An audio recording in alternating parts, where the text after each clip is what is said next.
Bonjour, comme évoqué dans la dernière vidéo des macarons, on a fait une garniture qui s'associe bien avec les macarons, la tarte et pourquoi pas les pavlova. Oui, c'est la crème citron qui est facile à réaliser et très rapide.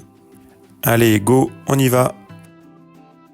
On a besoin pour la recette de 300 g de jus de citron frais ou jus de citron en bouteille. Ça convient très bien également. On le met à chauffer dans la casserole à feu doux. On ajoute environ la moitié des 150 g de sucre. L'autre moitié, on va le mélanger avec la maïzena et les œufs. Mélangez le sucre et la maïzena à l'aide d'un fouet. Et de suite, on ajoute les 2 œufs.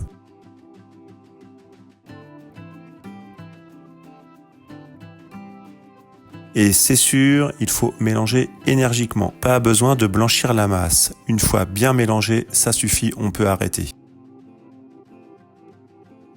Le jus de citron bout, en ajouter une petite quantité dans le mélange. On fait le même procédé qu'une crème pâtissière. Mélangez pour éviter les grumeaux et ensuite tout remettre dans la casserole pour la cuisson. Cuisson à feu moyen jusqu'à la première ébullition. Vous pouvez voir que la crème commence à épaissir. Pensez surtout à ne pas cesser de remuer, sinon la crème va accrocher au fond de la casserole. Maintenant, après l'ébullition, stoppez le feu et ajoutez les 80 g de beurre en morceaux.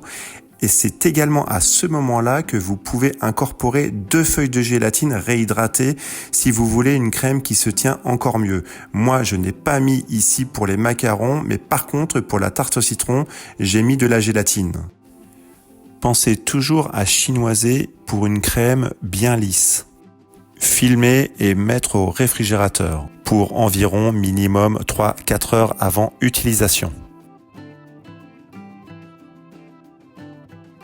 À la sortie du réfrigérateur, la crème a bien prise. L'utilisez de suite. Mélangez légèrement pour relisser la crème avant le pochage. Moi, quand je fais des macarons avec une crème plus molle que la ganache, exemple citron, framboise, cassis, etc., je fais un léger trou comme ceci pour que la crème accroche mieux dans les coques de macarons. Faire une belle boule de crème citron, mais attention tout de même à ne pas trop en mettre. Avec cette recette de crème citron, je fais environ 40 petits macarons.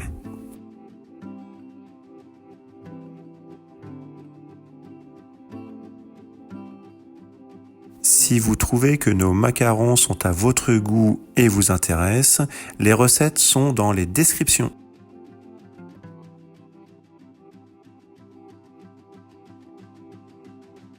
Et voilà la crème citron, cette fois avec de la gélatine pour la tarte au citron meringuée, que vous pouvez trouver également en description.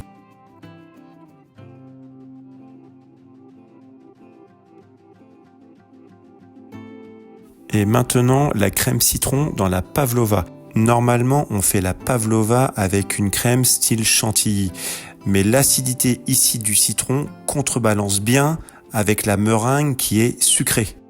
Vous pouvez trouver toutes les recettes dans la description. Merci à tous.